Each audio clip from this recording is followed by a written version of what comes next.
हम सभी जानते हैं कि मार्केट में कस्टमर क्या होता है, किंग होता है। कस्टमर ही डिसाइड करेगा कि कौन सी कंपनी से प्रोडक्ट परचेज करना है, कौन सी कंपनी का प्रोडक्ट परचेज नहीं करना है। और कस्टमर जिस भी कंपनी का जो है प्रोडक्ट परचेज करेगा वो कंपनी ग्रो करेगी।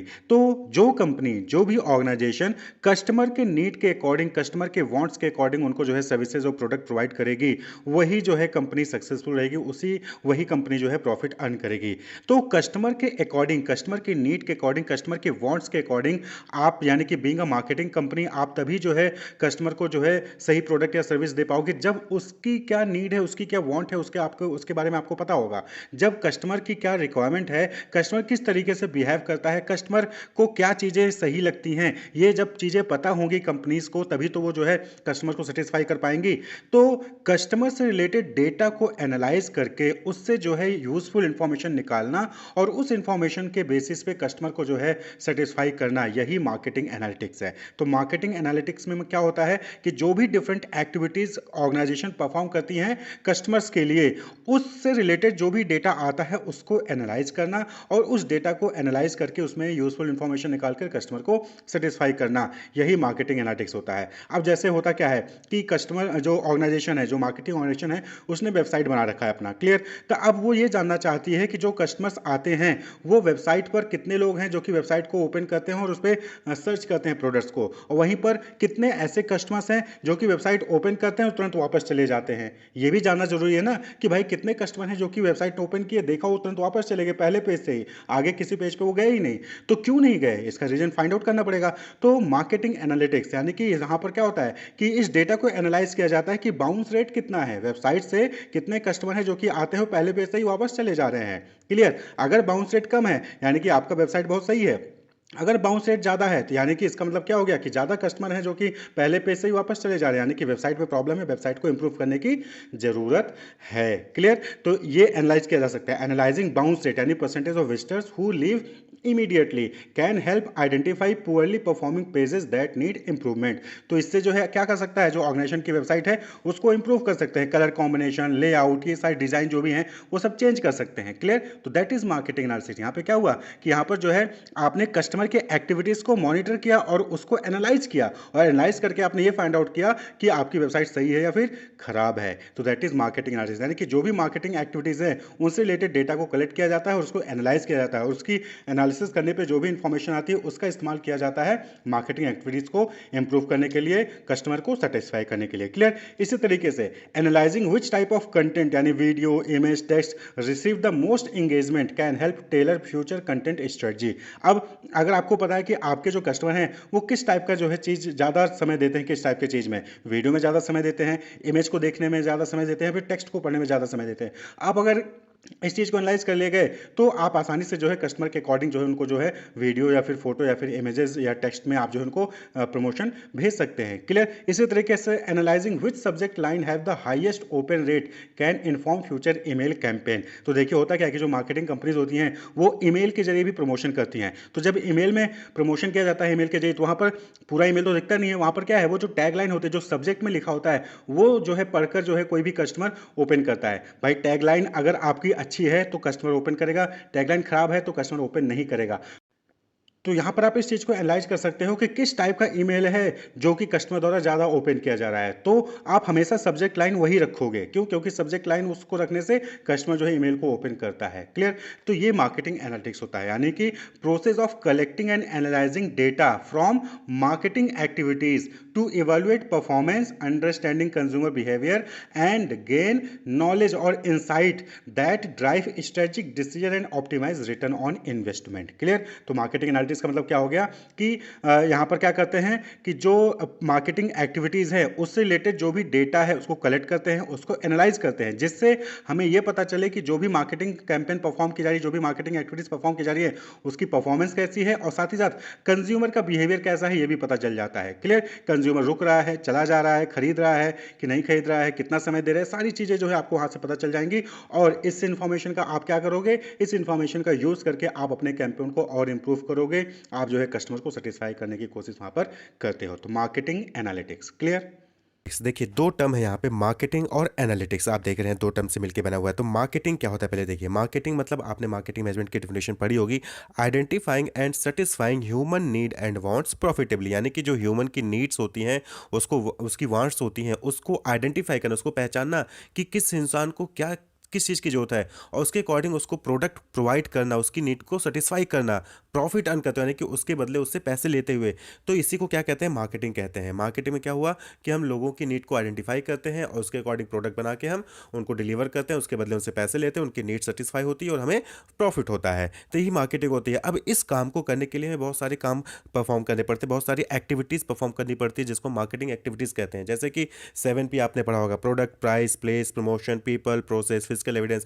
ये सब क्या है, ये स्ट्रेटजी होती है। मार्केटिंग आपने पढ़ा होगा, मार्केटिंग मिक्स। तो मिक्स में हम यही सब तो काम करते हैं, प्रोडक्ट को बनाते हैं, कैसा प्रोडक्ट बनाना है, कब बनाना है, कितना बनाना है, प्राइसिंग क्या करनी है, कहाँ पे हमारा प्रोडक्ट अवेलेबल होगा, प्रमोशन कैसे करना है, पीपल यानी ह्यूमन रिसोर्स हमें कैसे रिक्रूट करने हैं, प्रोसेस क्या होगा, फिर ऑफलाइन है तो कैसा होगा, ऑनलाइन होगा तो क्या प्रोसेस होगा, फिजिकल एविडेंस यानी कि बहुत बैनर्स लगा रहे हैं आप, जो है ड्रेसिंग पहना रहे हैं, तो फिजिकल एविडेंस की भी हमें अरेंजमेंट करती है। ये सारी क्या है, एक्टिविटीज़ हैं।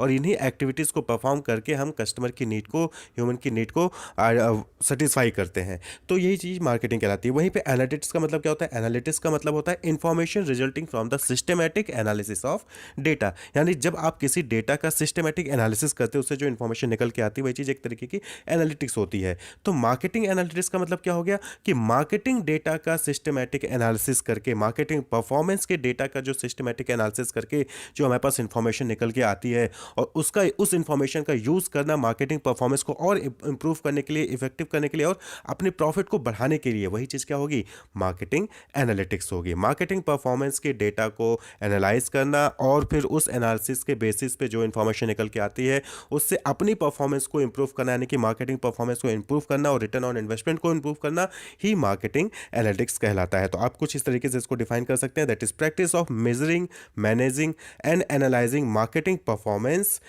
To maximise its effectiveness and optimise ROI यानी रिटर्न ऑन इन्वेस्टमेंट। तो क्या हो गया मार्केटिंग एनालिसिस, कि ये प्रैक्टिस है जहाँ पे हम मेजर करते हैं, मैनेज करते हैं और एनालाइज करते हैं अपनी मार्केटिंग परफॉर्मेंस को, यानी कि हमारी अभी की मार्केटिंग परफॉर्मेंस कैसी है, उसको मेजर करके, उसको मैनेज करके एनालाइज करते हैं। उसके बाद फिर उस इंफॉर्मेशन का हम क्या करते हैं, यूज़ करते हैं कि अपनी इफेक्टिवनेस यानी कि मार्केटिंग परफॉर्मेंस को और इफेक्टिव बना सके और अपने रिटर्न ऑन इन्वेस्टमेंट जो यानी हमारी जो प्रॉफिट आ रहा है उसको और ऑप्टिमाइज कर सकें, इंप्रूव कर सकें। तो ये क्या हो गया, is the study of data garnered through marketing campaign. तो मार्केटिंग एनालिटिक्स का मतलब क्या हो गया कि जो भी मार्केटिंग कैंपेन हम कर रहे हैं, उससे जो भी डेटा निकल के आता है, उसकी स्टडी को ही क्या कहते हैं, मार्केटिंग एनालिटिक्स कहते हैं। यहाँ पे कुछ नहीं है, जो भी आप परफॉर्म कर रहे हो, जो भी मार्केटिंग एक्टिविटीज़ आप परफॉर्म कर रहे हो, उसका डेटा कलेक्ट करके हम उसको स्टडी करते हैं। और जब उसको स्टडी करते हैं, फिर उसमें से जो इन्फॉर्मेशन निकल के आती है, उस इन्फॉर्मेशन का यूज़ करके हम अपनी परफॉर्मेंस को और इंप्रूव करते हैं। तो वही चीज़ क्या कहलाता है, मार्केटिंग एनालिटिक्स कहलाता है। Marketing analysis encompasses tool for planning, managing and evaluating these efforts across every channel. तो ये मार्केटिंग एनालिसिस में क्या होता है, बहुत सारे टूल्स होते हैं जिसका यूज़ करके हम प्लान करते हैं, मैनेज करते हैं और इवेल्युएट करते हैं अपने एफर्ट्स को, जो भी हम डिफरेंट चैनल पे लगा रहे हैं, और फिर उस एफर्ट को हम क्या करते हैं, इवैल्यूएट करने के बाद उस एफर्ट्स को हम और इंप्रूव करते हैं, जो भी इंफॉर्मेशन निकल के आती है। जैसे गूगल एनालिटिक्स हो गया, एमआईएस रिपोर्ट हो गया, एमएस एक्सेल हो गया, फिर बहुत सारे डिफरेंट सॉफ्टवेयर अवेलेबल है मार्केट में, जिसका यूज़ करके हम अपने मार्केटिंग परफॉर्मेंस को इवैल्यूएट कर सकते हैं। क्लियर। तो वही चीज़ मार्केटिंग एनालिटिक्स होती है। तो अब बात कर लें कैरेक्टरिस्टिक्स ऑफ मार्केटिंग एनालिटिक्स, यानी कि मार्केटिंग एनालिटिक्स के क्या कैरेक्टरिस्टिक्स हैं, क्या फीचर्स हैं। तो सबसे पहला क्या हो गया फीचर, डेटा ड्राइवन अप्रोच। यहाँ पर क्या हो रहा है कि यहाँ पर मार्केटिंग एक्टिविटीज से रिलेटेड जो है आप क्या कर रहे हो, डेटा कलेक्ट करते हो और उसी डेटा को एनालाइज करते हो, और डेटा को एनालाइज करने के बाद आपके पास इंफॉर्मेशन आता है और उसी इंफॉर्मेशन के बेसिस पे आप जो है इंप्रूवमेंट्स करते हो। क्लियर। तो marketing analytics is based on gathering and analysing data from diverse sources like customer demographic, website traffic, social media, sales figure. तो अलग अलग जगह से डेटा जो है लिया जाता है और उस डेटा को एनालाइज किया जाता है और वहां से इंफॉर्मेशन निकाला जाता है। क्लियर। तो ये जो है डेटा ड्राइवन अप्रोच होता है मार्केटिंग एनालिटिक्स। नेक्स्ट है हाई क्वालिटी डेटा, क्योंकि यहाँ पर जो मार्केटिंग एनालिटिक्स में जो डेटा यूज़ किया जाता है वो करंट होता है, रियल टाइम होता है, कॉम्प्रेंसिव होता है, एरर फ्री है और relevant to analysis being conducted, यानी कि जो भी एनालिसिस आपको करना है उससे रेलेवेंट होता है। तो मार्केटिंग एनालिटिक्स ये हाई क्वालिटी डेटा का इस्तेमाल करता है और हाई क्वालिटी डेटा प्रोवाइड भी करता है। क्लियर। नेक्स्ट जो important feature that is real time insight. Real time insight करने का मतलब क्या है कि यहाँ पर आपको तुरंत के तुरंत जो है यहाँ पर इंफॉर्मेशन मिलती रहती है, डेटा मिलता रहता है और उसको आप जो है एनालाइज कर सकते हो। तो बहुत सारे ऐसे जो है आपके पास online AI marketing analytics tools available है, जैसे कि गूगल एनालिटिक्स है। तो ये क्या है, गूगल एनालिटिक्स आपको रियल टाइम डेटा देता है। तो जैसे आपको ये जानना है कि आज इस समय कितने कस्टमर्स हैं जो कि आपके वेबसाइट को विजिट कर रहे हैं, कितने कस्टमर्स हैं जिन्होंने आपके वेबसाइट से जो है परचेज की है, कितने कस्टमर्स ऐसे हैं जिन्होंने ओपन किया और वापस चले गए। ये सारा का सारा डेटा आप तुरंत एनालाइज कर सकते हो, कल का भी परसों का भी बैक में जो है आप बैक डेट का तो आप एनालाइज कर ही सकते हो रियल टाइम, यानी कि अभी अभी जैसे इसी वक्त कितने कस्टमर्स हैं जो कि आपके वेबसाइट को विजिट कर रहे हैं। ये डेटा जानना है तो आप जो है मार्केटिंग एनालिटिक्स टूल का इस्तेमाल करके आप वहाँ पर देख सकते हो। तो the system provide real time monitoring of performance allowing business to track key metrics as they happen and make timely adjustment. तो इससे क्या है कि आप जो है इससे तुरंत के तुरंत वहाँ पर एडजस्टमेंट कर सकते हो। अब जैसे कि आपको पता चल गया कि नहीं आज जो है बाउंस रेट ज़्यादा है, यानी कि कहीं ना कहीं वेबसाइट में कुछ चेंज करने की जरूरत है, तो रियल टाइम इनसाइट क्लियर। तो कैरेक्टरिस्टिक्स क्या हो गई कि डेटा ड्राइवन अप्रोच है, डेटा का इस्तेमाल किया जाता है, हाई क्वालिटी डेटा इस्तेमाल किया जाता है, करंट डेटा का इस्तेमाल किया जाता है, रियल टाइम जो है यहाँ पर मॉनिटरिंग होती है परफॉर्मेंस की, और रियल टाइम जो है यहाँ पर इंफॉर्मेशन प्रोवाइड होता है कंपनीज को मार्केटिंग एक्टिविटीज का। क्लियर। नेक्स्ट जो important characteristic that is predictive and prescriptive capabilities. जो मार्केटिंग एनालिटिक्स से जो भी डेटा निकल के आता है, ये क्या करता है, ये आपको फ्यूचर में क्या एक्टिविटीज परफॉर्म करनी है, क्या डिसीजन लेना है, उसके लिए भी जो है आपको हेल्प करता है। Advanced analytics use AI and machine learning. जो आज के टाइम पे जो एडवांस एनालिटिक्स टूल हैं जैसे गूगल एनालिटिक्स है, ये एआई का और मशीन लर्निंग का इस्तेमाल करता है, जो कि आपके रियल टाइम डेटा के बेसिस पे आपको फोरकास्ट करके बता भी देगा कि आपको क्या करना चाहिए, यानी कि ये स्पेसिफिक रिकमेंडेशन जो है प्रोवाइड करता है बिजनेस ऑर्गेनाइजेशन को, जिससे कि वो अपने गोल को अचीव कर सके। क्लियर। तो कहने का मतलब क्या हो गया कि मार्केटिंग एनालिटिक्स जो टूल हैं, जो एडवांस एनालिटिक्स टूल हैं, वो आर्टिफिशियल इंटेलिजेंस और मशीन लर्निंग का इस्तेमाल करके ऑर्गेनाइजेशन को फ्यूचर रिकमेंडेशन भी करते हैं कि फ्यूचर में उनको क्या चेंजेस करने चाहिए। क्लियर।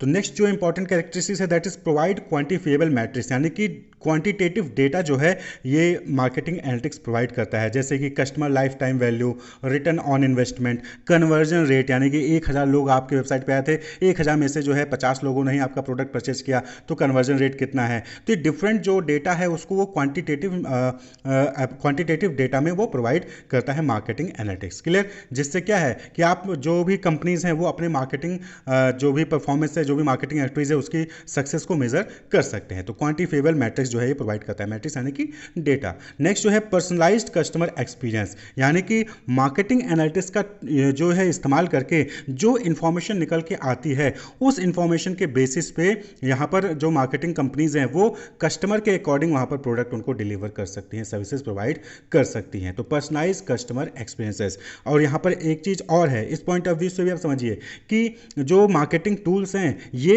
हर कस्टमर के अकॉर्डिंग जो है वहाँ पर आपको डेटा प्रोवाइड करेगा कि कोई एक कस्टमर है तो वो कस्टमर क्या कौन सी वेबसाइट को सर्च करता है, कितना टाइम जो है वो बिताता है, कौन सा प्रोडक्ट परचेज करा है, तो कस्टमर के अकॉर्डिंग भी जो है आपको यहाँ पर डेटा मिल जाता है मार्केटिंग एनालिटिक्स के जरिए। क्लियर। तो जो भी एडवांस एनालिटिक्स टूल हैं उनका इस्तेमाल करके जो मार्केटिंग ऑर्गेनाइजेशन है उनको इंडिविजुअल कस्टमर का डेटा वहाँ पर मिल जाता है, और जब आपके पास इंडिविजुअल कस्टमर का डेटा होगा तो आप आसानी से जो है हर एक कस्टमर के ऊपर फोकस करके उनको जो है सेटिस्फाई कर सकते हैं। क्लियर। तो personalise customer experiences, the insight gained allow business to tailor marketing message and offers to individual customer preference enhancing personalisation. जैसे कि हमें पता है कि कोई कस्टमर है वो जो है मैसेजेस को ज़्यादा फोकस करता है, मैसेजेस जो भी आते हैं उनको पूरा वो सही से पढ़ता है, तो हम उसके पास कौन सा प्रमोशनल मैसेज भेजेंगे, मैसेज में हम उसको वीडियो के जरिए या फिर इमेज के जरिए नहीं बल्कि हम उसको मैसेज से प्रमोट करेंगे। क्लियर। कोई ऐसा कस्टमर है जो कि यूट्यूब ही चलाता है और यूट्यूब पे जो एड्स आता है उनको देखता है, तो हम उसको यूट्यूब पे एड्स के जरिए जो है वहाँ पर प्रमोशन करेंगे। क्लियर। तो कैरेक्टरिस्टिक्स ऑफ मार्केटिंग एनालिटिक्स, तो ये डेटा ड्राइवन अप्रोच है, यानी डेटा का इस्तेमाल किया जाता है, करंट डेटा का इस्तेमाल किया जाता है, रियल टाइम मॉनिटरिंग होती है परफॉर्मेंस की, ये जो है एआई और मशीन लर्निंग का इस्तेमाल करके फ्यूचर में रिकमेंडेशन भी देता है कि क्या करना सही रहेगा जिससे कि कस्टमर अट्रैक्ट हो। क्लियर। क्वांटिटेटिव डेटा प्रोवाइड करता है और पर्सनलाइज कस्टमर एक्सपीरियंस को क्रिएट करने में भी ये हेल्प करता है। That is characteristics of marketing analytics. तो बात कर लें एडवांटेज की, तो एडवांटेज में आप देखेंगे कि ये स्टेक होल्डर्स को हेल्प करता है कि ये कॉम्प्रिहेंसिव व्यू मिल सके पूरे मार्केटिंग चैनल का, यानी कि आप मार्केटिंग के डिफरेंट डिफरेंट चैनल पे जो भी परफॉर्मेंस हो रही है उसको जब आप इवैल्यूएट करोगे तो एक कॉमन व्यू मिल जाएगा सभी मार्केटिंग चैनल्स का। जैसे कि पेपर क्लिक से पीपीसी जो एडवर्टीजमेंट होती है उससे हमें क्या इफेक्टिव हो रहा है, ईमेल मार्केटिंग से क्या हमें कुछ इंप्रूवमेंट हो रहा है, ये नहीं हो रही है, या सोशल मीडिया के थ्रू जो भी हम कर रहे हैं तो क्या उससे हमारे पास कस्टमर ज़्यादा आ रहे हैं, अवेयरनेस फैल रही है नहीं हो रही है, सेल्स में इंक्रीमेंट हुआ है नहीं। ये ओवरऑल एक व्यू प्रोवाइड करता है आपके स्टेक होल्डर्स का। Analytics can clarify the big picture as well as dig down into more granular marketing trend, यानी कि मार्केटिंग एनालिटिक्स जो है आपको एक पूरा ओवरऑल व्यू भी दिखा देता है, वहीं पे एक पर्टिकुलर किसी सिंगल पॉइंट को भी आपको जो है क्लियर व्यू जो है उसका प्रोवाइड करता है। Clear. Improve lead generation by providing the insights needed to optimise advertising effort and target the most profitable consumers. तो ये क्या है, मार्केटिंग एनालिटिक्स आपको जो है लीड जनरेशन के लिए भी जो है इंप्रूव करता है लीड जनरेशन को। जैसे लीड जनरेशन का मतलब क्या होगी कि और नए नए कस्टमर्स को एक्वायर करना। जब आपको बताएगा कि यहाँ पे आपकी कोई कमी है तो आप क्या करोगे, उस एडवर्टाइजिंग एफर्ट्स को आप ऑप्टिमाइज करोगे, वहाँ पे कुछ ना कुछ और एक्टिविटीज़ परफॉर्म करोगे, जिससे कि आपका जो टारगेट है कंज्यूमर्स का वो अचीव हो सकेगा और प्रॉफिटेबल कस्टमर जो है आपके पास और ज़्यादा से ज़्यादा आएंगे। Provides insights into customer behaviour and preferences, यानी कि कस्टमर का बिहेवियर कैसा है आपके और उनका प्रेफरेंसेस क्या है उसके बारे में आपको नॉलेज देता है। और business can then tailor their marketing initiative to meet the need of individual customer. जब आपको आपके कस्टमर के बारे में पता रहेगा कि उसका बिहेवियर कैसा है, प्रेफरेंस कैसा है, तब जो है आप उसके लिए और अच्छे से मेहनत कर सकते हैं, जिससे कि वो आप सेटिस्फाई कस्टमर आपका बन सके। तो ये मार्केटिंग एनालिसिस उसके लिए इंसाइट प्रोवाइड करता है। Marketing analytics enables real time decision support as well as proactive management. तो मार्केटिंग एनालिटिक्स का यूज़ करके आप जो है रियल टाइम डिसीजन मेकिंग कर सकते हैं। जो भी आपके सामने मार्केटिंग प्रॉब्लम्स आती हैं उसके लिए रियल टाइम डिसीजन सपोर्ट कर सकता है। और प्रोएक्टिव मैनेजमेंट, यानी कि खतरा आने से पहले ही आपको जो है उस चीज़ के लिए मैनेज करने के लिए आपको जो यहाँ पे डेटा मिल जाता है। तो मार्केटिंग एनालिटिक्स का ये एडवांटेज होता है। वहीं पे डिसएडवांटेज भी होंगे कुछ ना कुछ, बट ऑब्वियस सी बात है। तो जैसे कि incorrect identification of market needs, जरूरी नहीं है कि आपने जो मार्केटिंग एनालिसिस है, टूल्स में कुछ ना कुछ गलतियां हो सकती हैं, जिससे कि आपकी मार्केट नीड्स की इनकरेक्ट आइडेंटिफाई कर ले रहे हैं आप। तो जब नीड को इनकरेक्ट आइडेंटिफाई करेंगे तो बट ऑब्वियस बात है आप सेटिस्फाई कहाँ कर पाएंगे। Wrong interpretation of data, data का आपने रॉन्ग इंटरप्रिटेशन कर लिया, कहीं ना कहीं कोई फॉर्मूला या फिर टूल में जो है कोई प्रॉब्लम आ गई जिसकी वजह से डेटा इंटरप्रेट हो गया। अब भाई मार्केटिंग एनालिटिक्स में ह्यूमन रिसोर्स भी अवेलेबल होते हैं, तो ह्यूमन रिसोर्स ने ही कुछ गलती कर दी तो डेटा गलत आया तो कहीं ना कहीं आपका जो है उसका इम्पैक्ट नेगेटिव पड़ेगा आपके सिस्टम पे, आपके परफॉर्मेंस पे। In appropriate data collection method, जो प्राइमरी डेटा और सेकेंडरी डेटा कलेक्शन मेथड होता है, जो कि हम आगे डिस्कस करेंगे कि data collection method primary and secondary, तो गलत मेथड ही आपने यूज़ किया डेटा कलेक्ट करने का, तो ये भी जो है कहीं ना कहीं डिसएडवांटेज है। और लास्ट में एक्सपेंसेस, यानी कि एक्सपेंसेस, बट ऑब्वियस बात है मार्केटिंग एनालिटिक्स है, यहाँ पे टूल्स टेक्निक्स का यूज़ करेंगे, सॉफ्टवेयर्स का यूज़ करेंगे, तो यहाँ पे आपको एक्सपेंस यानी पैसा खर्च करना भी इसके लिए पड़ता है, चाहे वो सॉफ्टवेयर के लिए हो, चाहे वो ह्यूमन रिसोर्स के लिए हो जो उस सॉफ्टवेयर को चलाएगा। तो ये मार्केटिंग एनालिटिक्स के डिसएडवांटेज हैं। अब नेक्स्ट टॉपिक है मार्केट डेटा सोर्स, यानी कि ये जो मार्केटिंग एनालिटिक्स हम करेंगे, जो एनालिसिस करेंगे डेटा का, मार्केट का, वो डेटा कलेक्ट कैसे होगा। तो मार्केट डेटा सोर्स क्या होता है, तो देखिए डेटा मतलब क्या होता है, रॉ फैक्ट्स एंड फिगर्स, यानी कि जो भी फैक्ट्स एंड फिगर्स हम कलेक्ट करते हैं एज इट इज़, यानी कि जो चीज़ हमने देखी नोट कर लिया, वो रॉ फैक्ट्स एंड फिगर। जब हम उस पर एनालिसिस करते हैं टूल्स और टेक्निक्स का यूज़ करके, तब वो इन्फॉर्मेशन निकल के आता है। तो रॉ फैक्ट्स एंड फिगर्स को हम क्या कहते हैं, डेटा कहते हैं। डेटा टू टाइप्स, दो टाइप के डेटा होते हैं, primary data and secondary data. आपने रिसर्च मेथोडोलॉजी सब्जेक्ट में भी इसको पढ़ा होगा। तो primary data and secondary data, तो एक एक करके डिस्कस करते हैं। तो सबसे पहले है प्राइमरी डेटा। देखिए प्राइमरी डेटा का मतलब are those data which are collected afresh and for the first time, यानी कि बहुत सारे ऐसे डेटा होते हैं जो कि पहली बार कलेक्ट किए जाते हैं या फिर आप खुद जाके मार्केट में कलेक्ट करते हो, तो उस टाइप के डेटा को हम क्या कहते हैं, primary data. Primary data original in nature and directly related to the issue और प्रॉब्लम एंड करंट डेटा। तो प्राइमरी डेटा क्या होता है, वो करंट डेटा होता है और वो डायरेक्टली रिलेटेड होता है आपके इशू से। अब सपोज करें कि आपको जानना है कि आपकी कंपनी का कितना जो है कंज्यूमर का क्या प्रेफरेंसेस है, तो उसके लिए आप पर्सनली जाते हो कस्टमर से जो है डेटा कलेक्ट करते हो, तो वो क्या होगा, वो प्राइमरी डेटा होगा। वहीं पे किसी और ने डेटा कलेक्ट कर रखा था, किसी और कंपनी ने, ब्रांड ने डेटा कलेक्ट करके रखा हुआ था और उसके डेटा के बेसिस पे आपने अपने लिए एनालिसिस कर लिया, तो वो क्या कहलाएगा, वो सेकेंडरी डेटा कहलाएगा। Secondary data on the other hand are those which have already been collected by someone else and which have already been passed through the statistical process. तो प्राइमरी डेटा क्या हो गया, प्राइमरी डेटा मीन्स कि वो data जो पहली बार collect किया जा रहा है, करंट डेटा होता है और आपसे आपके प्रॉब्लम से रिलेटेड डेटा होता है और आप खुद उसके लिए पहली बार जाके मार्केट में जाके डेटा कलेक्ट करते हैं। क्लियर। सेकेंडरी डेटा क्या हो गया, सेकेंडरी मतलब सेकंड हैंड। सेकेंडरी मतलब क्या हो गया, सेकंड हैंड। जैसे कार परचेज करते हैं, तो प्राइमरी मतलब कि आपने जब पहली बार नई कार परचेज की तो वो प्राइमरी कार हो गई। वहीं पे आपने उस कार को बेच दी किसी और को, तो उसके लिए क्या हो गई, वो सेकेंड हैंड हो गई। यानी कि आपसे वो प्राइमरी उसके लिए सेकेंड हो गई, यानी उसने आपसे खरीदा, उसने सीधे जाके शॉप से नहीं खरीदा, उसने आपसे खरीदा, तो उसके लिए क्या हो गई, सेकेंड हैंड। आप खुद जाके शॉप से खरीद लेते तो वो प्राइमरी हो गई। तो वैसे ही डेटा भी होता है। डेटा में क्या होता है कि जब आपको कोई मार्केट डेटा कलेक्ट करना है, आपको कोई एनालिसिस करना है, तो आप खुद जाके मार्केट में डेटा कलेक्ट करके लेके आते हो, तो वो आपके लिए प्राइमरी हो जाता है। वहीं पे आपको कुछ एनालिसिस करना था, लेकिन आप खुद मार्केट में डेटा कलेक्ट करने नहीं गए, आपने किसी और के द्वारा कलेक्ट किया हुआ डेटा उठा लिया, तो वो क्या हो जाएगा, सेकेंडरी डेटा हो जाएगा। क्लियर? तो अब इसके बहुत बहुत टेक्निक होते हैं, बहुत सारे टेक्निक होते हैं जिसका यूज़ करके आप जो है डेटा कलेक्ट कर सकते हो, चाहे प्राइमरी डेटा हो चाहे सेकेंडरी डेटा हो। तो प्राइमरी डेटा का कैसे होता है भाई, आपको मार्केट में जाके खुद डेटा कलेक्ट करना है। तो इसमें क्या हो गया, ऑब्जर्वेशन। आप जाके मार्केट में जा सकते हो, वहाँ पे कस्टमर्स के बिहेवियर को देख सकते हो। अब वो स्ट्रक्चर भी होता है, अनस्ट्रक्चर भी होता है। स्ट्रक्चर मीन्स कि आप एक पूरा पैटर्न आप डिसाइड करते हो कि कहाँ कहाँ कैसे कैसे होना है।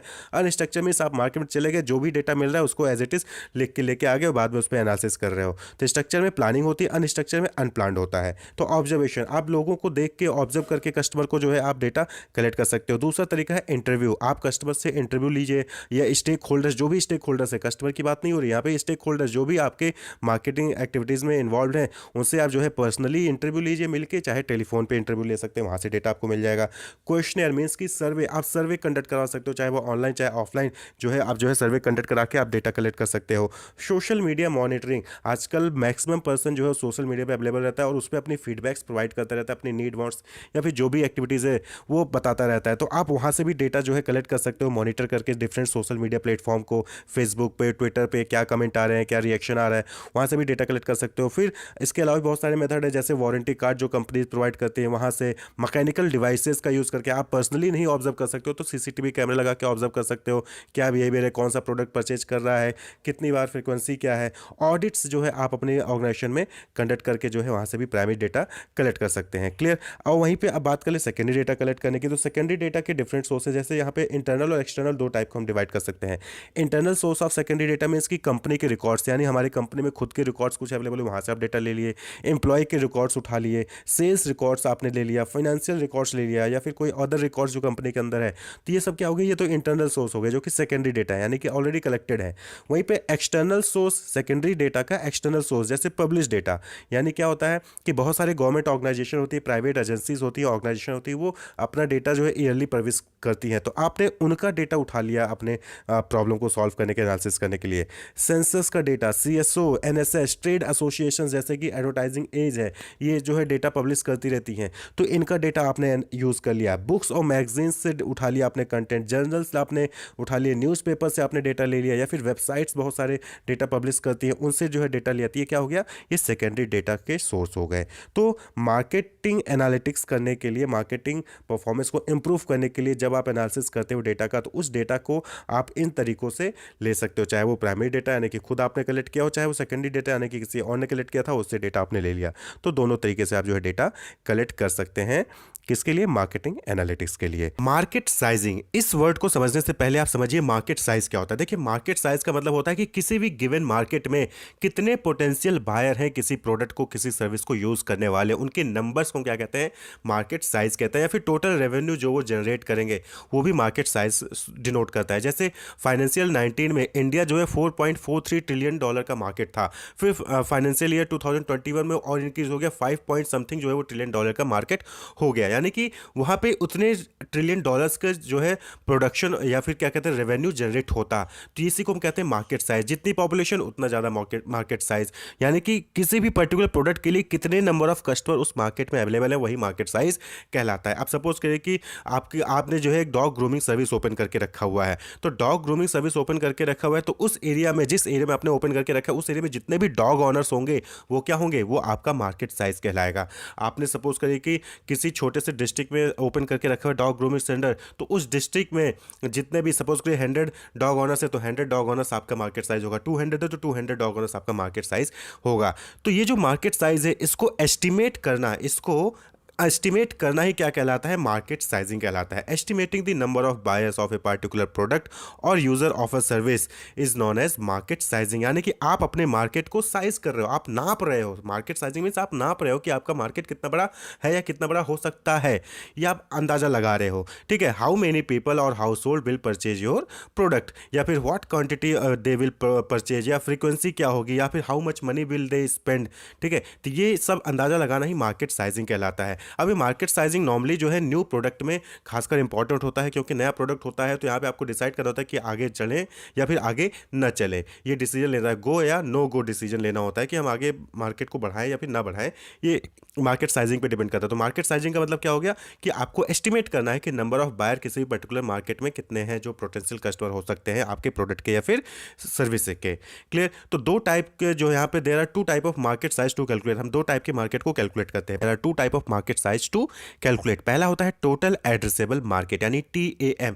टोटल एड्रेसेबल मार्केट मतलब कि टोटल आप अगर कोई भी लिमिटेशन, सारी लिमिटेशन को हटा दीजिए तो हम कितने लोग हैं जिनको हम एड्रेस कर सकते हैं, जिनको हम डील कर सकते हैं, अपना प्रोडक्ट सेल कर सकते हैं, उसको टोटल एड्रेसेबल मार्केट कहते हैं। देखिए टोटल एड्रेसेबल मार्केट मतलब कि कितने लोगों को आप सेल कर सकते हो, लेकिन एक्चुअल में कितने लोगों को सेल कर पा रहे हो वो अलग चीज़ है। वो होता है टारगेट या अवेलेबल मार्केट, वो दूसरा मार्केट होता है। टोटल एड्रेसेबल मार्केट यानी कितने लोगों को आप सेल कर सकते थे, अगर आपके अंदर वो सारी कैपेबिलिटी होती, यानी 100% आपके अंदर कैपेबिलिटी होती तो कितने लोगों को आप डील कर सकते थे, वो टोटल एड्रेसेबल मार्केट होता है। लेकिन अब टारगेट मार्केट यानी कि एक्चुअल में कितने लोगों को आप जो है कन्वर्ट कर पा रहे हो एज अ कस्टमर। अब सपोज करिए आपने डॉग सर्विस सेंटर ओपन किया है, आपके मार्केट में 200 लोग हैं, लेकिन 200 लोग जो हैं वो क्या है, टोटल एड्रेसेबल मार्केट है, लेकिन उनमें से आप डेली खाली 100 को ही कर पा रहे हो। ठीक है, तो आप उन तक खाली 100 तक ही पहुंच पा रहे हो, तो वो टारगेट या अवेलेबल मार्केट हो जाता है। तो टोटल एड्रेसेबल मार्केट क्या होता है, first type of market size होता है जो कि आपको कैलकुलेट करना चाहिए कि कितना बड़ा मार्केट है। आप डील कितने को कर पाओगे दैट्स डिफरेंट थिंग, लेकिन कितना बड़ा मार्केट है पहले आप उसको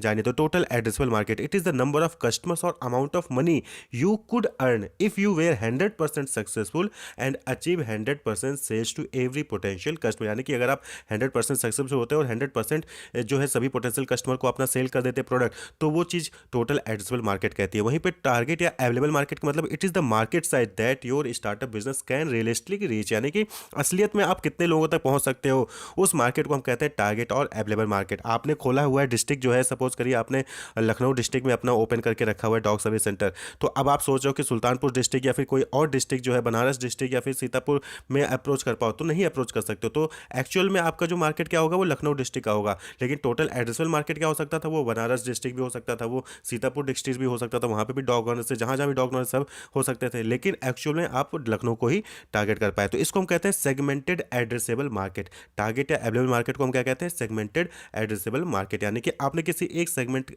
मार्केट के एक सेगमेंट को पकड़ के आप डील कर रहे हो। ठीक है, तो दैट इज टारगेट या अवेलेबल मार्केट। अब इन दोनों को जो है मार्केट साइज कर सकते हो। पहले तो ये जानिए कि कितना बड़ा मार्केट है, टोटल एड्रेसेबल मार्केट, उसमें से कितने लोगों को आप डील कर सकते हो, दैट इज टारगेट और अवेलेबल मार्केट।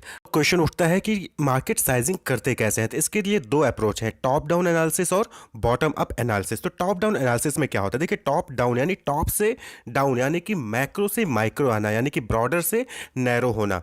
तो यहाँ पे क्या होता है टॉप डाउन एनालिसिस में कि looking at the current market as a whole, यानी कि जो आपका मार्केट उसको पूरे मार्केट का समझिए, taking a macro view of all the potential consumers और customers and revenue and then narrowing it down to a section you can realistically target. यानी कि पहले आप पूरे जो मार्केट है आपका, वो पूरे मार्केट में कितना जो कस्टमर है, कंज्यूमर बेस है, उसको समझिए, फिर उससे नैरो डाउन करके आप जो है कोई रियलिस्टिक टारगेट पे आइए जिसको आप अप्रोच कर सके, जिसको आप अचीव कर सके। यानी कि understanding of macro economy, then competitiveness and penetration, फिर एड्रेसेबिलिटी।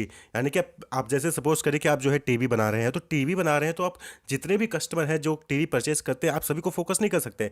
तो पहले आप ये देखिए कि कितने मार्केट में कितने टीवी परचेज करने वाले हैं, फिर उसको नैरो डाउन करते हुए एक टारगेट, रियलिस्टिक टारगेट पे आइए कि आप कितनों को अप्रोच कर सकते हैं, कितनों तक पहुंच सकते हैं। तो that is top down analysis. अब एग्जांपल के तौर पे समझते हैं, तो market size for a new TV, अब सपोज करिए आप नई टीवी जो है लॉन्च कर रहे हैं, तो उसके लिए मार्केट साइजिंग करना चाहते हैं। तो आप सपोज करिए कि इंडियन हाउस होल्ड है 100 मिलियन, ठीक है।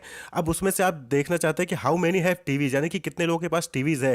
तो मान के चलते हैं कि 85% है जिनके पास टीवी, यानी कि 85 मिलियन हाउस होल्ड हैं जिनके पास टीवी है। अब अगला क्वेश्चन ये होता है कि how many by a new TV each year. अब इनमें से कितने लोग जो है टीवी हर साल खरीदते हैं, तो हर साल खरीदते हैं ऐसा तो होता नहीं है। तो बट ऑब्वियसली मान के चलते हैं कि एक टीवी के जो लाइफ टाइम है वो एवरेज टीवी लाइफ 8 ईयर्स है, ठीक है। कि एक टीवी जब कोई परचेज करता है तो 8 साल बाद ही वो दूसरी टीवी परचेज करता है। तो इसका मतलब कि क्या हो गया कि 85 मिलियन इंटू 1/8 यानी कि 10.6 मिलियन लोग ऐसे होंगे जो हर साल टीवी परचेज करते हैं।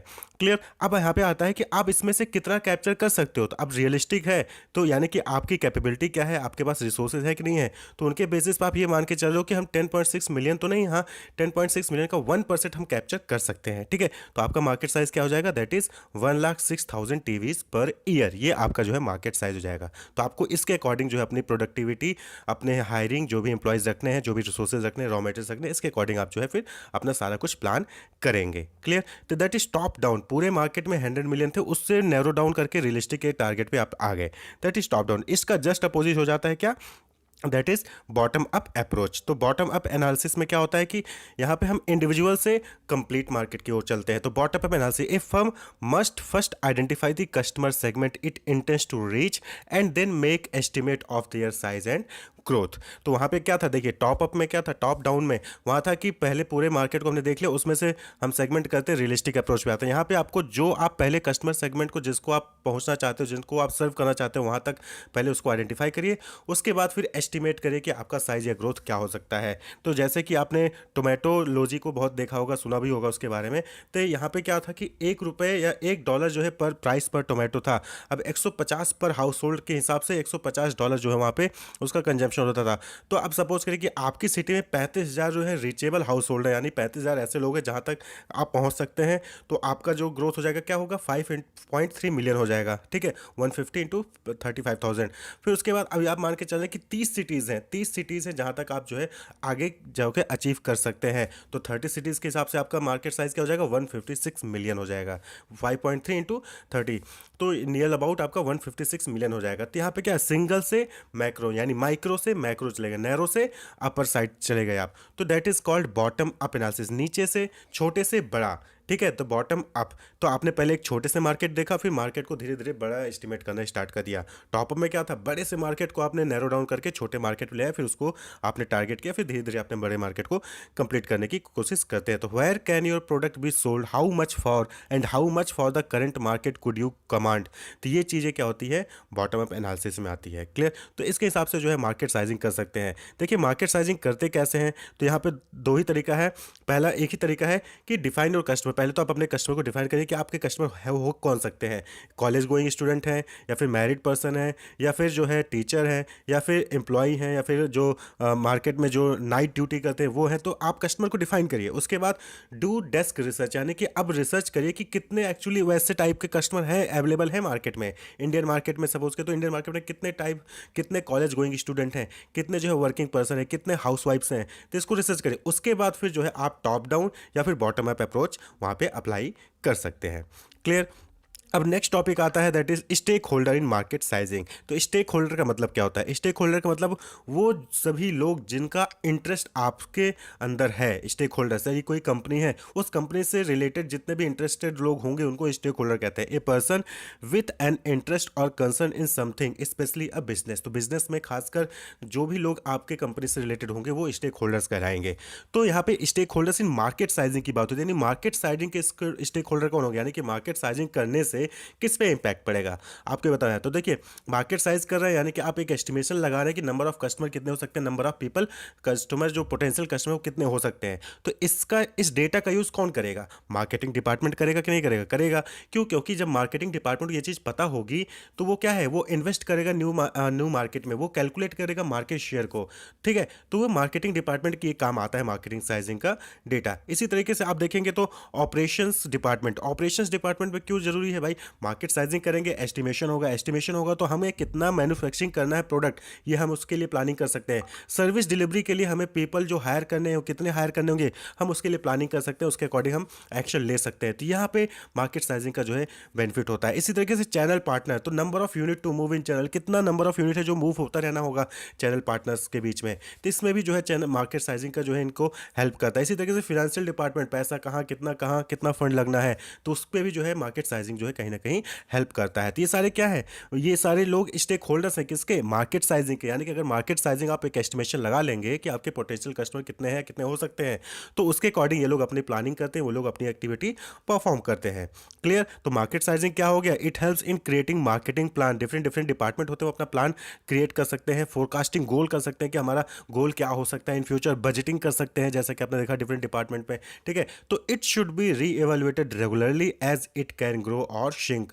दूसरी इंपॉर्टेंट चीज़ ये भी है मार्केट साइजिंग में कि जो मार्केट साइजिंग है इसको आपको रेगुलरली इंटरनली जो है ईयरली कह लीजिए आपको री इवेलुएट करते रहना चाहिए, बार बार इसको इवेलुएट करना चाहिए कि आपका मार्केट साइज़ कितना है। क्यों? क्योंकि मार्केट जो है वो घटता है कभी बढ़ता है। आप देखते होंगे, सोचते होंगे कि आजकल आईटी बूम पे है, आईटी सेक्टर बूम पे, यानी कि इंफॉर्मेशन टेक्नोलॉजी का मार्केट जो है वो उसके कस्टमर बढ़ रहे हैं। इंडिया में जो है हाउस होल्ड आइटम्स की मार्केट बहुत अच्छा है। क्यों? क्योंकि वहाँ पे लोग ज़्यादातर हाउस होल्ड आइटम परचेज करते हैं। ठीक है, तो ये मार्केट साइज़ बड़ा है जैसा कि हमने स्टार्टिंग में देखा था। अब अगला टॉपिक है पेस्टल एनालिसिस और आपका जो है पॉटर 5 फोर्सेस मॉडल। तो ये क्या है, ये दोनों ही आपके मार्केट की साइजिंग में हेल्प करते हैं कि कैसे आप मार्केट साइजिंग करते हुए इन लोगों का एनालिसिस करते हैं। मार्केट की साइजिंग आप कर रहे हो, एस्टिमेशन कर रहे हो, तो आपको पेस्टल के बारे में और पॉटर के 5 फोर्सेस के बारे में कि कंपटीशन और इन्वायरमेंट दोनों के बारे में पता होना चाहिए।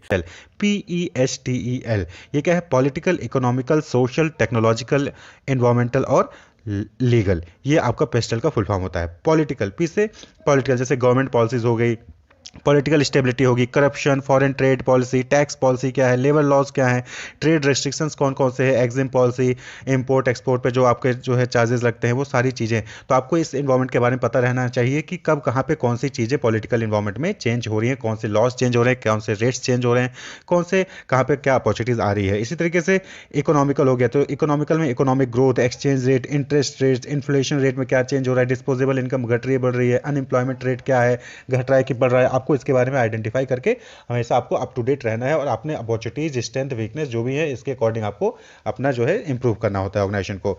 इसी तरीके से सोशल में पॉपुलेशन ग्रोथ रेट क्या है, एज डिस्ट्रीब्यूशन क्या है, करियर एटीट्यूड क्या है लोगों के बीच में कि लोग सरकारी नौकरी के पीछे भाग रहे हैं, प्राइवेट नौकरी के पीछे भाग रहे हैं, बिजनेस के पीछे भाग रहे हैं, सेल्फ एम्प्लॉयमेंट के पीछे भाग रहे हैं, क्या है, सेफ्टी एम्फेसिस क्या है, हेल्थ कॉन्शियसनेस कितनी है, लाइफ स्टाइल कैसा है, एटीट्यूड कैसा है, कल्चर बैरियर्स कौन कौन से हैं, आपको उसके बारे में भी पता होना चाहिए। और यहीं से आपकी स्ट्रेंथ भी बनती है, आपका वीकनेस भी, आपका अपॉर्चुनिटी भी मिलती है और इन्हीं चीज़ों से आपको थ्रेट भी होता है। फिर है आपका टेक्नोलॉजिकल, तो टेक्नोलॉजिकल में कौन कौन से एडवांसमेंट हो रहे हैं, जैसे कि आप आजकल देख रहे हैं लेटेस्ट टेक्नोलॉजी कंप्यूटराइज हो रही है, डिजिटलाइजेशन हर जगह हो रहा है। तो अगर आप आज के टाइम पे डिजिटलाइजेशन की तरफ नहीं आएंगे तो आप कहीं ना कहीं आपकी प्रॉफिटेबिलिटी कम होगी। तो आपको ये भी देखना है कि टेक्नोलॉजी अप टू डेट हो, आपकी technology incentives, level of innovation, automation, R&D activity यानी कि रिसर्च एंड डेवलपमेंट एक्टिविटी आप कंडक्ट कर रहे हो, टेक्नोलॉजिकल चेंजेस पर ध्यान रहे हो, टेक्नोलॉजिकल अवेयरनेस भी आपके अंदर है। नेक्स्ट इन्वायरमेंट है इन्वायरमेंटल, यानी कि weather, climate, environmental policies, climate change, pressure from NGO, जो नॉन गवर्नमेंट ऑर्गेनाइजेशंस होते हैं उनकी वजह से कुछ भी बहुत सारे प्रेशर्स होते हैं कि आप जो है ये चीज़ नहीं कर सकते, इससे इन्वायरमेंट को नुकसान पहुंच रहा है। तो आपको ये सारी चीज़ें भी स्कैन करके देखने, क्योंकि यहाँ से भी आपको खतरा हो सकता है कि सपोज करें कि आपके ऑर्गेनाइजेशन से, मैन्युफैक्चरिंग कंपनी से इन्वायरमेंट को कोई नुकसान पहुंचा तो आपके अगेंस्ट केस भी किया जा सकता है, जिसकी वजह से आपकी मैन्युफैक्चरिंग रुक सकती है या फिर आपका कहीं ना कहीं प्रॉफिटेबिलिटी या फिर ब्रांड इमेज खराब हो सकता है। तो आपको इस इन्वायरमेंट को भी स्कैन करते रहना चाहिए। वहीं पे लास्ट है लीगल, यानी discrimination laws, antivirus laws, employment laws, consumer protection laws हो गया, copyright and patent law, health law, contract act है, goods sales of goods act है, निगोशिएबल इंस्ट्रूमेंट एक्ट है। तो बहुत सारे लॉज है, बहुत सारे एक्ट हैं। तो आपको उस एक्ट को, उस लॉज को भी फॉलो करके ही चलना है। तो आपको इसके बारे में भी अप टू डेट होना चाहिए। तो इन्वायरमेंटल स्कैनिंग का जस्ट मतलब क्या है कि आपको सारे इन्वायरमेंट के बारे में जो भी फैक्टर्स हैं उसके बारे में आपको इन्फॉर्मेशन होनी चाहिए, सारे रूल रेगुलेशन को आपको सही से फॉलो करना है, सारे लॉज को सही से फॉलो करना है, सोसाइटी को जो नॉर्म्स होते हैं उसको सही से फॉलो करना है, इकोनॉमिक ग्रोथ में आपको हेल्प करना है, टेक्नोलॉजी को अप टू डेट रखना है और एनवायरनमेंट के अकॉर्डिंग आपको अपना हैंडल करना है, सेटअप करना है ऑर्गेनाइजेशन को। तो ये pastel, political, economical, social, technological, environmental और लीगल, ये होता है pastel analysis. Next 5 forces model, ये डेवलप किया गया था माइकल पॉटर द्वारा। पॉटर 5 फोर्सेज मॉडल एक्चुअली में इंडस्ट्री की एनालिसिस करने में हेल्प करता है, यानी कि किसी भी इंडस्ट्री की क्या स्ट्रेंथ है, क्या वीकनेस है, उसको आइडेंटिफाई करने में ये पॉटर 5 फोर्सेज मॉडल हेल्प करता है। नाम से क्लियर है कि यहाँ पे क्या है, 5 कंपिटिटिव फोर्सेज होते हैं किसी भी इंडस्ट्री की, जिसमें उसकी स्ट्रेंथ है, वीकनेस डिपेंड करती है। और उसी के बेसिस पे जो क्या होती है, कंपनी होती है, जो कॉर्पोरेट होते हैं, वो अपनी जो है स्ट्रेटजीज डेवलप करते हैं। तो अभी जो इससे पहले आपने देखा स्वॉट एनालिसिस हो गया, पेस्टेल एनालिसिस हो गया, क्वेस्ट हो गया, ईटॉप हो गया, आईएफई या फिर ईएफई मैट्रिक्स हो गया, ये इंडस्ट्री लेवल, ये जो है कंपनी लेवल पे था। ये जो माइकल पोर्टर 5 फोर्सेज मॉडल है, ये क्या है, ये इंडस्ट्री लेवल पे है। तो 5 इंपॉर्टेंट फोर्सेज होते हैं किसी भी इंडस्ट्री में। Porter 5 forces is a model that identify and analyse 5 competitive forces that shape every industry. तो किसी भी इंडस्ट्री में जो 5 कम्पिटिटिव फोर्सेज होते हैं उसकी एनालिसिस को ही पोर्टर 5 फोर्सेज मॉडल कहते हैं। और ये जो एनालिसिस हेल्प करता है किसी भी इंडस्ट्री की वीकनेस और स्ट्रेंथ को आइडेंटिफाई करने में, जिसके बेसिस पे कंपनी अपनी स्ट्रेटजीज डेवलप करती हैं। 5 forces analysis to identify an industry's structure to determine corporate strategy। जो कॉर्पोरेट होते हैं, जो ऑर्गेनाइजेशन होते हैं, वो अपनी स्ट्रेटजी को डेवलप करने के लिए इंडस्ट्री के स्ट्रक्चर को जो है बेस बनाते हैं, उसको आइडेंटिफाई करते हैं कि वहाँ उसकी क्या वीकनेस है, क्या स्ट्रेंथ है किसी भी इंडस्ट्री की, उसके बेसिस पे कॉर्पोरेट स्ट्रेटजीज डेवलप की जाती हैं। तो कौन कौन से फोर्सेज हैं, 5 फोर्सेज हैं जो कि पोर्टर 5 फोर्सेज मॉडल में एनालाइज किए जाते हैं इंडस्ट्री एनालिसिस के लिए। तो वो 5 फोर्सेज है। पहला, राइवलरी अमॉन्ग एग्जिस्टिंग कंपटीटर्स, यानी कि जो किसी भी इंडस्ट्री में जो ऑलरेडी कंपटीटर एग्जिस्ट कर रहे हैं उनके बीच में क्या राइवलरी है। Bargaining power of supplier, supplier की कितनी बार्गेनिंग पावर है किसी भी इंडस्ट्री में। Bargaining power of buyer, buyer की क्या बार्गेनिंग पावर है किसी भी इंडस्ट्री में। और threat of new entrance, new entrance का कितना खतरा है किसी भी इंडस्ट्री में, यानी कि किसी भी इंडस्ट्री में नए कंपनीज का आना और नए कंपनीज का बाहर जाना कितना आसान है, कितना टफ है वो। और वहीं पे थ्रेट ऑफ सब्स्टिट्यूट प्रोडक्ट, यानी सब्स्टिट्यूट प्रोडक्ट का कितना खतरा है किसी भी इंडस्ट्री में। तो ये 5 फोर्सेज हैं जिसकी एनालिसिस की जाती है और इसी के एनालिसिस के बेसिस पे वीकनेस और स्ट्रेंथ को आइडेंटिफाई किया जाता है किसी भी इंडस्ट्री के लिए, और उसी के बेसिस पे कॉर्पोरेट अपनी स्ट्रेटजी बनाती है। किसी भी इंडस्ट्री में घुसना कितना आसान है, वहाँ से बाहर आना कितना आसान है, बार्गेनिंग पावर ऑफ सप्लायर बाहर कितनी है, एग्जिस्टिंग जो कंपटीटर्स उनके बीच में राइवलरी कितनी है, वही उसकी एनालिसिस को ही पोर्टर 5 फोर्सेज मॉडल कहा जाता है। तो आप ये देख सकते हैं यहाँ पे क्या है, थ्रेट ऑफ न्यू ट्रेंड्स है, आप ऊपर देख सकते हैं थ्रेट ऑफ न्यू ट्रेंड्स, यानी कि एंट्री के लिए क्या बैरियर्स हैं, इकोनॉमी स्केल कैसा है उस इंडस्ट्री में, ब्रांड लॉयल्टी क्या है इंडस्ट्री के लोगों की, कैपिटल रिक्वायरमेंट्स क्या चाहिए होती हैं उस इंडस्ट्री में घुसने के लिए, क्यूमुलेटिव एक्सपीरियंसेस क्या है, गवर्नमेंट पॉलिसीज क्या है उस इंडस्ट्री के लिए, डिस्ट्रीब्यूशन चैनल को एक्सेस किया जा सकता है कि नहीं किया सकता उस इंडस्ट्री में, स्विचिंग कॉस्ट क्या होगी इंडस्ट्री के लिए। इसी तरीके से बार्गेनिंग पावर ऑफ बायर है, तो नंबर ऑफ कस्टमर्स कितने हैं, साइज क्या है, कस्टमर ऑर्डर का साइज क्या है, मतलब कि कितने सिंगल यूनिट में प्रोडक्ट को परचेज किया जा रहा है कि मल्टीपल यूनिट में प्रोडक्ट को परचेज किया जा रहा है, कंपटीटर्स के बीच में कुछ डिफरेंसेस हैं या नहीं है, प्राइस सेंसिटिविटी कितनी है। तो इसी तरीके से आप जो है बाकी सारे फैक्टर्स को भी यहाँ पे देख सकते हैं। तो जो बात करें तो 5 फैक्टर्स जो है वो पोर्टर 5 फोर्सेज मॉडल में इंडस्ट्री एनालिसिस के लिए यूज़ किए जाते हैं। Rivalry among the existing competitor, threat of new entrance, threat of substitute product, bargaining power of buyer और बार्गेनिंग पावर ऑफ सप्लायर। तो इसी के बेसिस पे किसी भी इंडस्ट्री की स्ट्रेंथ और वीकनेस को आइडेंटिफाई किया जाता है और उसी के बेसिस पे जो कंपनीज होती हैं, जो फर्म्स होती हैं, वो अपनी जो है स्ट्रेटजीज डेवलप करती हैं। Wish you all the best, keep watching.